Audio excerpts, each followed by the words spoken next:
Hello students, today I will discuss chapter 9 Heredity and Evolution from class 10. Okay, this is a very important chapter. So see, in this chapter two important terms are used. Okay, one is heredity and one is evolution. Okay, so this chapter is divided into two parts, heredity and the evolution. Fine. So first of all you should know about the heredity. What is heredity? Actually, heredity is the transmission of characters from one generation to the next generation. Okay, so word to word I will explain this chapter from NCERT book. Okay, in introduction, see what they have written. We have seen that reproductive process give rise to new individuals that are similar but subtly different.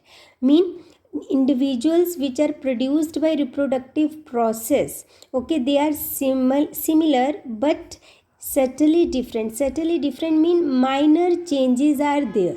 Okay, we have discussed how some amount of variation is produced even during asexual reproduction. See, reproduction chapter you have done that reproduction is of two types, asexual and sexual.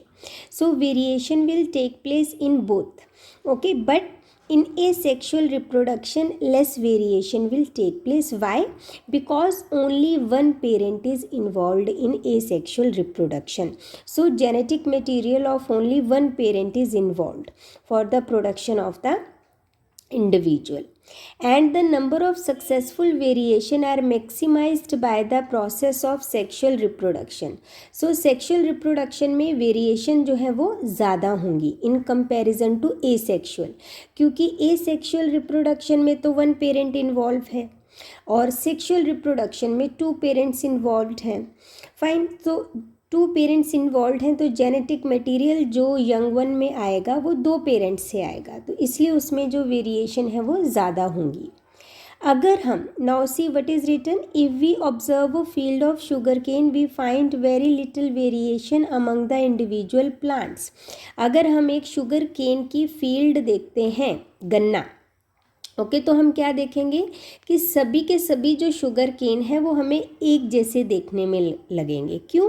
क्योंकि sugar cane जो होता है, गन्ना जो होता है, उसमें vegetative reproduction होती है, वो भी एसेक्सुअल रिप्रोडक्शन ही होती है, एक ही पेरेंट इन्वॉल्व है, तो उसमें वेरिएशन बहुत कम होगा. But in a number of animals including human being which reproduce sexually, quite distinct variation are visible among different individual. अगर हम बाकी एनिमल्स को लें, जैसे हम ह्यूमन बींग्स को लेते हैं, ठीक है, इनमें जो होगा सेक्सुअल रिप्रोडक्शन होगा, दो पेरेंट्स इन्वॉल्व हैं, और जो चाइल्ड होगा, ओके, उसका बॉडी डिज़ाइन तो सेम है, फाइन, लेकिन फिर भी उसके जो करेक्टर्स हैं जैसे eye colour, hair colour, skin colour, वो उनके पेरेंट्स से डिफरेंट हो सकते हैं. फाइन, तो उनमें वेरिएशन ज़्यादा होता है जो सेक्सुअली रिप्रोड्यूसिंग एनिमल्स होते हैं. In this chapter we shall be studying the mechanism by which variation are created and inherited. इस चैप्टर में हम डिटेल में वेरिएशन के बारे में पढ़ेंगे और कौन से करेक्टर इनहेरिट होते हैं. फाइन, सभी के सभी करेक्टर हमें पेरेंट से नहीं मिलते, कुछ तो हम एक्वायर करते हैं अपने लाइफ स्पैन में, ओके, लेकिन कुछ करेक्टर हम इनहेरिट करते हैं, जैसे आई कलर, स्किन कलर हम इनहेरिट करते हैं, पेरेंट से मिलते हैं हमको.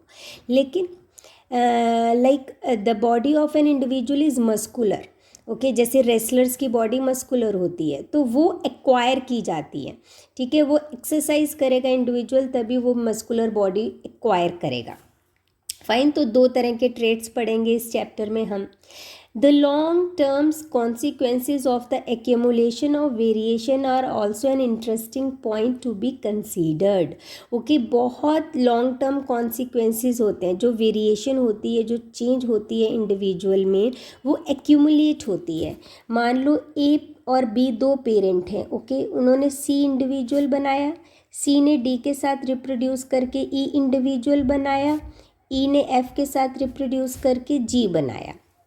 ओके, तो जो एक्यूमुलेशन, पहली एक्यूमुलेशन सी में आई, ओके, फिर ई में आई, फिर जी में आई, जो वेरिएशन है, जो चेंज है वो एक्यूमुलेट हो रहा है बॉडी में। फाइन, वो बॉडी में एक्यूमुलेट हो रहा है। वेरिएशन का मतलब क्या है? The differences among the individual of a species. Okay, change. So we shall be studying this under evolution. तो ये जो वेरिएशन है, ये जो थोड़ा थोड़ा चेंज आ रहा है सभी इंडिविजुअल में, it will lead to evolution. Okay, इसकी वजह से ही इवोल्यूशन होता है। This is the second part of this chapter, evolution. Okay, now we will discuss accumulation of variation during reproduction. fine, so इस पैराग्राफ में किस तरह से accumulate होता है variation during reproduction, that we will discuss. Okay, in this figure 9.1 जो ये diagram आप देख रहे हो, ये किसका डायग्राम है? बैक्टीरिया का। और बैक्टीरिया किससे रिप्रोड्यूस कर रहा है? एसेक्सुअल रिप्रोडक्शन से। तो एसेक्सुअल रिप्रोडक्शन की वजह से भी वेरिएशन आती है, बहुत कम होती हैं पर आती हैं। ओके, तो inheritance from the previous generation provide both a common basic body design. अब बॉडी डिज़ाइन का मतलब क्या है? बॉडी डिज़ाइन मतलब जैसे ह्यूमन, सभी ह्यूमन बींग्स का बॉडी डिज़ाइन सेम है, टू है। Now think about what would happen when this new generation in its turn reproduce. See, यहाँ पे एग्जाम्पल लिया है एक बैक्टीरिया का। ओके, ये एक बैक्टीरिया है, ये एसेक्सुअली रिप्रोड्यूस कर रहा है, तो एक पेरेंट से दो ऑफस्प्रिंग बने। ओके, दो बैक्टीरिया बने। अब इस बैक्टीरिया में भी थोड़ा सा चेंज आया, इस बैक्टीरिया में भी थोड़ा सा चेंज आया। ठीक है, फिर ये रिप्रोड्यूस करेगा, तो यहाँ पे थोड़ा सा पहले का चेंज था, थोड़ा सा और चेंज आया ऑर्गेनिज्म में, यहाँ पे भी। तो subtle changes will come. Subtle mean minor changes. Okay, asexual reproduction में बहुत ही माइनर चेंज आता है after reproduction. Okay, first generation ये थी, फर्स्ट जनरेशन में थोड़ा सा चेंज आया, सेकंड जनरेशन में थोड़ा सा और चेंज आया। तो ये जो चेंजेस है वो एक्यूमुलेट करते जाएंगे इंडिविजुअल्स में। So the second generation will have differences that they inherit from the first generation as well as newly created differences. Now figure 9.1 would represent the situation if a single individual reproduce as happen in asexual reproduction. Okay, asexual reproduction जब भी होगा तो एक ही parent involve होगा। If one bacterium divide and then the resultant two bacteria divide again. Okay, एक से दो बने, फर्दर जो दो थे उनसे चार और बैक्टीरिया बनेंगे। ओके, और ये जो वेरिएशन है वो एक्यूमुलेट करती जाएगी generation to generation. There would be only very minor differences. जो डिफरेंस होगा वो बहुत कम होगा, क्योंकि ए सेक्शुअल रिप्रोडक्शन हो रहा है, एक ही पेरेंट इन्वॉल्व है। सेक्शुअल रिप्रोडक्शन में दो पेरेंट्स इन्वॉल्व होते हैं, तो दो इंडिविजुअल का जेनेटिक मटेरियल होगा। ठीक है, और जो ए सेक्शुअल में वेरिएशन आता है वो किसकी वजह से आता है? डीएनए कॉपिंग की वजह से। डीएनए कॉपिंग मतलब जैसे एक सेल है, ठीक है, वो एक सेल से दो सेल बनाएगा।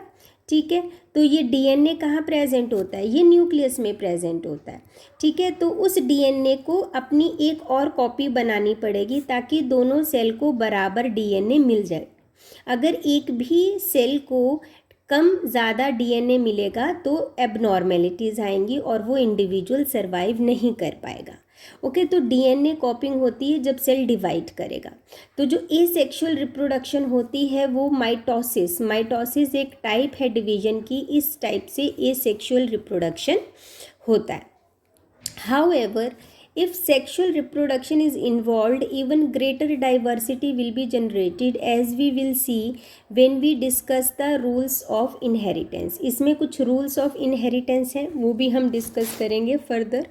Okay, so all these variation in a species have equal chance of surviving in the environment in which they find themselves.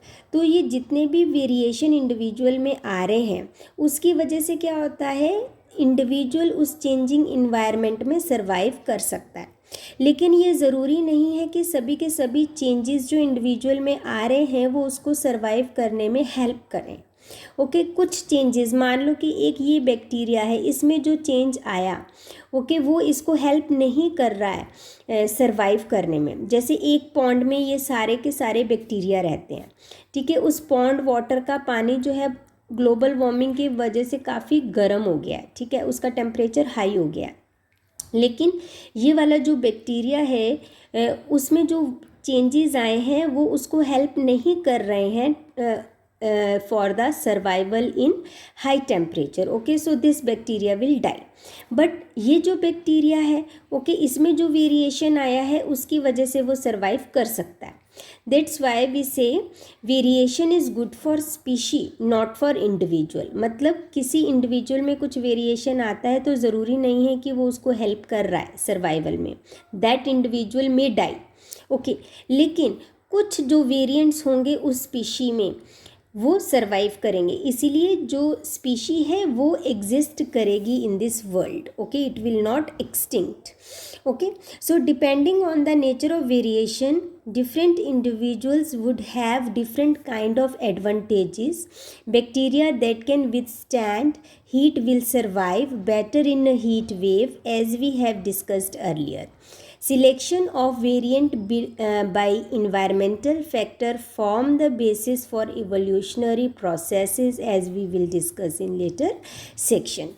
Okay, so in next video I will discuss NCERT questions, okay, which are given at the end. 2 NCERT questions are there, so that I will discuss in next video. Thank you.